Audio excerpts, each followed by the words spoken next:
Hola, espero que se encuentren muy bien, que estén teniendo un maravilloso día. Vamos a platicar en este día acerca de un tema muy extenso que probablemente tengamos que dividir en varias partes. ¿Cómo se enseña a leer y escribir? En nuestro país, tristemente, tenemos un problema tan grande con el proceso de lectoescritura. Los padres y los maestros están desesperados porque los niños requieren demasiado esfuerzo y dedicación para que puedan desarrollar el proceso de lectoescritura. Y cuando logran leer y escribir, ahora la situación problemática es que no comprenden lo que están leyendo.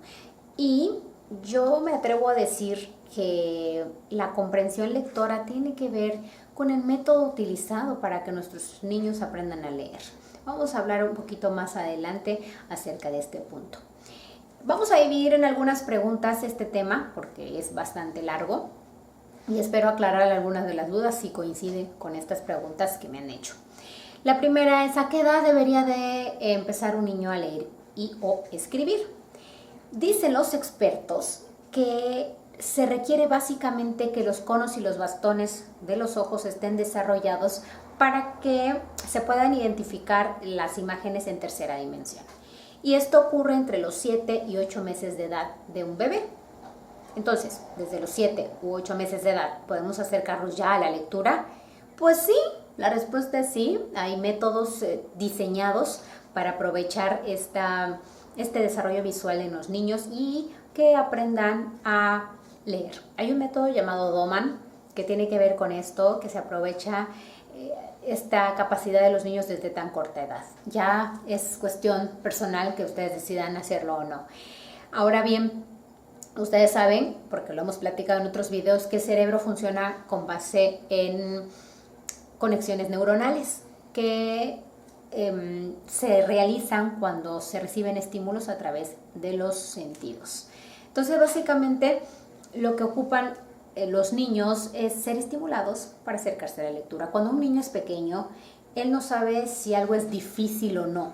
El niño no se cuestiona, ¿es fácil o es difícil? Simplemente aprende, porque escuchó, porque vio, porque olió, porque tocó, porque degustó.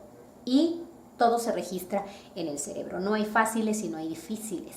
Es con el tiempo que comenzamos nosotros a ingresar esa información en nuestro cerebro. Esto es difícil, esto es tedioso, pero no es porque lo sea, sino por el método que se está utilizando. El cerebro no acepta la hostilidad. Si algo hace sentir a nuestro cerebro hostil, agredido, simplemente lo va a rechazar. Si algo le causa un estímulo positivo, lo va a tomar, lo va a procesar y lo va a desarrollar. Así de sencillo. Entonces, si están teniendo ustedes problemas con sus hijos o con sus alumnos para el proceso de lectoescritura, la cuestión es ¿qué método se está aplicando para enseñarles? Porque no está siendo agradable, porque está el niño demostrando cierta hostilidad o existe algún problema o algún trastorno de aprendizaje. Esa puede ser también otra opción que no nos está permitiendo llevar a cabo este desarrollo. Ahora, en cuanto a la pregunta, ¿qué se enseña primero, a leer o a escribir? Primeramente hay que entender que los niños llevan un proceso madurativo y cuando empiezan su formación académica es necesario que hayan desarrollado ciertos elementos que le permitan comenzar a adquirir esta información y a procesarla de forma adecuada.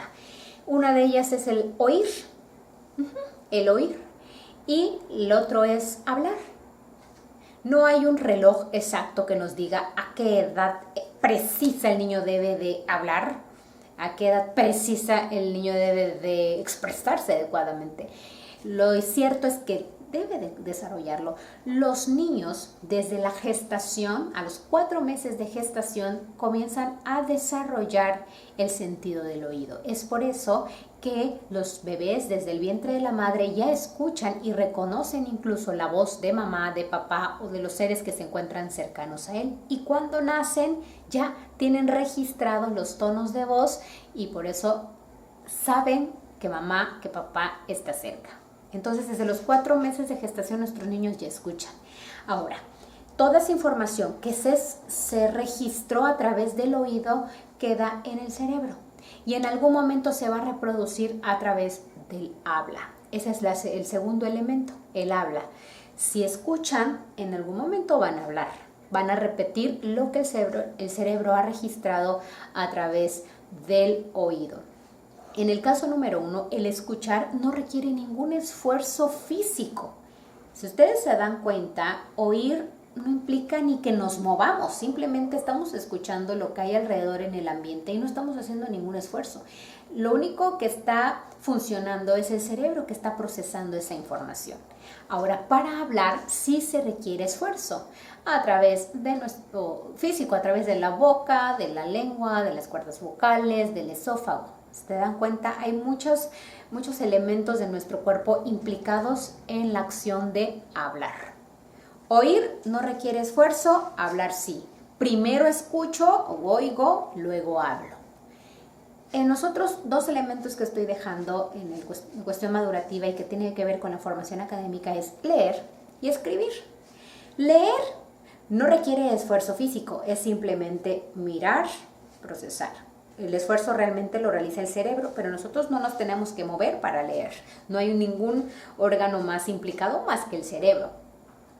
Escribir implica esfuerzo físico a través de la mano, de los dedos, de la muñeca, del codo y de las partes que necesitemos para llevar a cabo esta acción. Por lo tanto, primero leemos, luego escribimos. Primero oímos, luego hablamos. En ese orden. ¿Se dan cuenta? Debemos iniciar entonces con el proceso de lectura. Y el primer paso es acercar a nuestros niños a los libros. Y lo digo siempre y lo voy a seguir diciendo. Acerquemos a nuestros hijos, a nuestros alumnos a los libros. Aunque ellos todavía no hayan desarrollado la lectura como tal. Pero es necesario que ellos ya puedan saber qué es un libro, puedan saber qué iban a aprender, que van a encontrar información, que ellos sepan, que ellos ojeen. La tecnología hoy día nos ha alcanzado, pero no implica que tenga que ser nuestra primera opción en cuanto a la enseñanza. Recuerden también, especialmente a los maestros, que son los más implicados con el proceso de lectoescritura, que cuando el cerebro detecta hostilidad, simplemente rechaza. Si el método que se está aplicando, si la forma en la que se está enseñando resulta hostil o hasta cierto punto agresiva según la perspectiva del niño, no va a funcionar. Necesita ser agradable, necesita generar cierto placer para poder ser recibida, procesada y desarrollada. Y he ahí la importancia de la pedagogía y de la creatividad y del amor al arte. Es importante que se ame lo que se hace, porque de esa forma vamos a poder dejar realmente aprendizaje en nuestros niños. Por el momento lo vamos a dejar aquí. En el siguiente video vamos a hablar un poquito acerca de los métodos de enseñanza de la lectoescritura, de cómo los podemos aplicar y de cuáles son los que estamos teniendo más problemas, los que nos traen problemas a la larga en el proceso de la comprensión lectora. Nos vemos en el siguiente. Compartan y sigan el video número 2 porque va a ser de gran ayuda para ustedes, para sus hijos o alumnos. Nos vemos en la siguiente y que tengan un maravilloso día.